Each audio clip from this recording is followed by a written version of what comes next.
அனைவருக்கும் வணக்கம். இப்போ பார்த்தீங்கன்னா வயிற்றில் அதிகமான பிரச்சனை இருக்குங்க. இந்த அதிகமான பிரச்சனையை எப்படி குணப்படுத்தலாம் அப்படிங்கிறத இந்த பார்ப்போம். இந்த குடல் அப்படின்னா ஒரு 5 விதமான குடல்கள் இருக்கு. இறைகுடல், சிறுகுடல், மலகுடல், சுடுகுடல், இப்படி ஒரு 5 வகையான குடல்கள் இருக்கு. இந்த 5 வகையான குடல்களுக்கும் என்னென்ன பிரச்சனைன்னு பார்ப்போம். இறைகுடல், இந்த இறைகுடல் சுத்தமாக இருக்கணும்னா தண்ணீர் அதிகமாக குடிக்கணுங்க. தண்ணீர் அதிகமாக குடிச்சிங்கன்னா அது வேலை செய்யும். இந்த சிறுகுடலுக்கு பார்த்தீங்கன்னா இந்த சிறுகுடலோடைய வேலை அப்படின்னா உணவை செரிக்கிற வேலையை கொண்டு போகுது.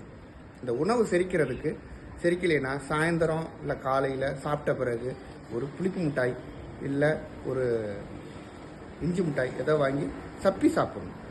அது பேர் சப்பி சாப்பிட்டீங்கன்னா அது குணமாகும்.